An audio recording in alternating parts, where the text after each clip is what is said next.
అచ్చ తెలుగు విద్యార్థితో తెలుగు రాష్ట్రాల first rank నారాయణదే. చావుకి ఎదురు చూస్తున్నాను. ఎవరి చావుకి?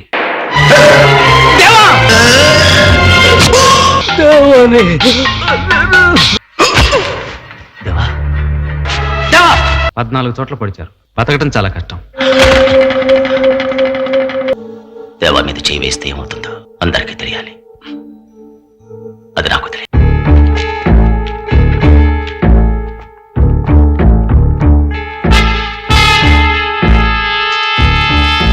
దేవరాజు, మనం కలిసి చాలా ఏళ్ళైంది కదూ. బాగున్నావా? దేవుడున్నాడు, మంచివాడు నాకు తోడున్నారు. నాకేంటి? మీరు పూర్వంలా కాదు బాబు. అన్నిటికీ ఓర్చుకోక తప్పడం లేదు. వయస్సు అయింది కదా, చావుకి ఎదురు చూస్తున్నాను. ఎవరి చావుకి? దేవరాజు, నువ్వు మారనే లేదు. జ్ఞాపకం ఉందా? పాతవేవి మర్చిపోలేదు కదా. ఏది మరిచిపోలేదు. నువ్వు చల్లగా ఉండాలి, 100 ఏళ్ళు బ్రతకాలి. మీ ఆశీర్వాదం.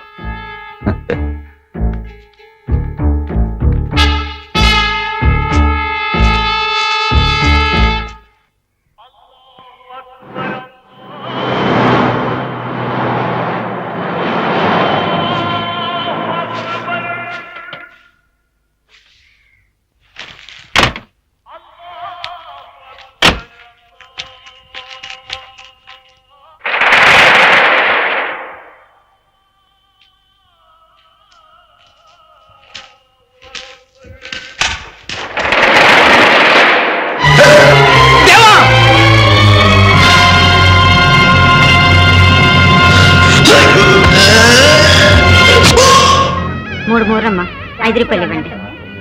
5 రూపాయలు, 2 రూపాయలు బాబు.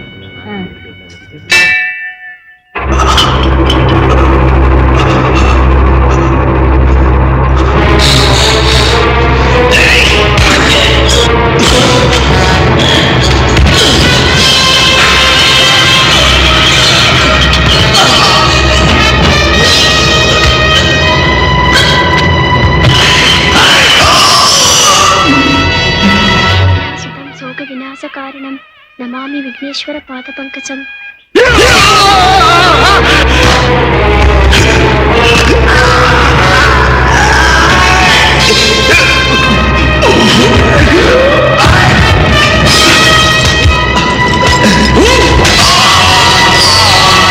శత సంవత్సరం దీర్ఘమాయుః శతమానం భవతి శతాయు పురుష ఆయుష్యేవేంద్రియే ప్రతిష్టతి దీర్ఘసుమంగళీ భవ.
దేవా దేవా చావద్దు, దేవా చావద్దు, దేవా.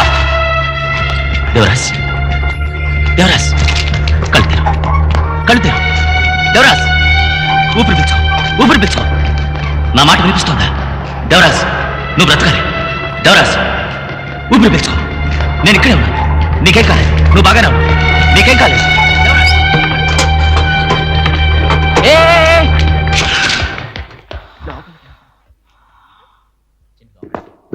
ఓకే సార్, డ్యూటీ డాక్టర్ని పిలవండి.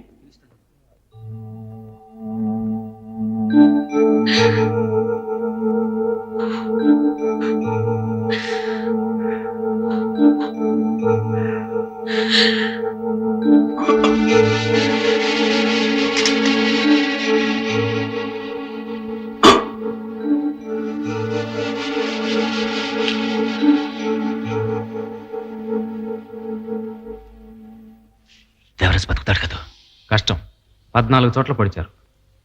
బతకటం చాలా కష్టం.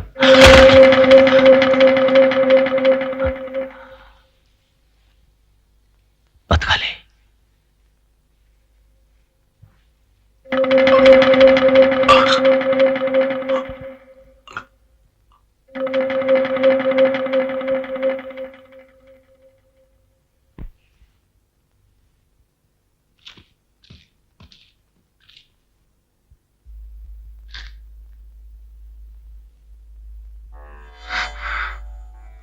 దేవరాజ్కేమీ కాదు, వాడు చచ్చిపోడు.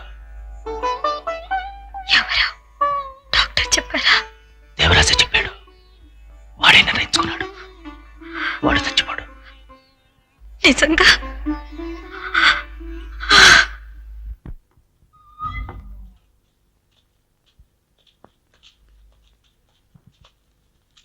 అయ్యా, దేవరాజ్ చావలేదయ్యా, బతికాడు. ఇప్పుడు ఏం చేయమంటారు?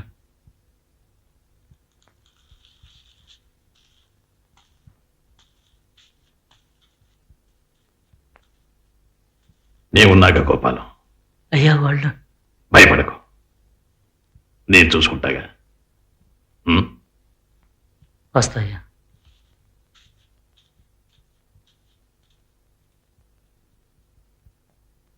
నీ పేరేమిటన్నావు? మనోహర్.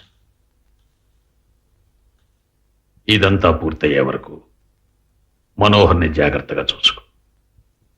కొన్నాళ్ల పాటు బయటి ఊరికి పంపించు.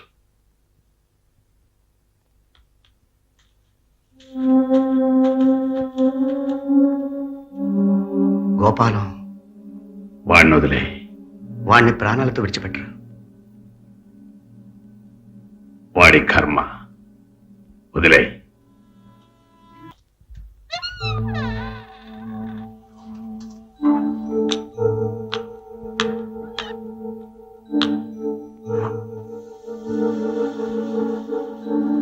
అంతా చక్కబడుతుంది. నాకు తెలుసు,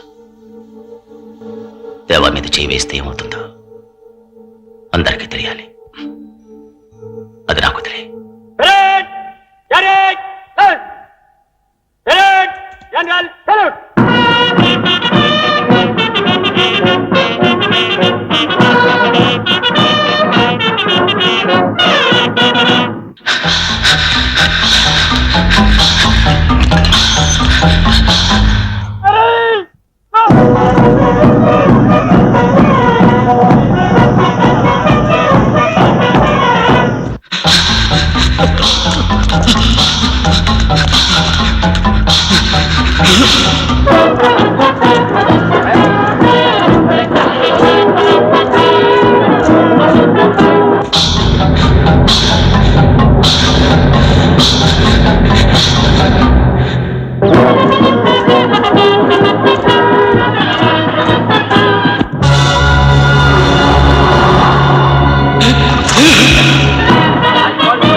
అంబులెన్స్ వచ్చేలోగా చచ్చిపోయాడు సార్.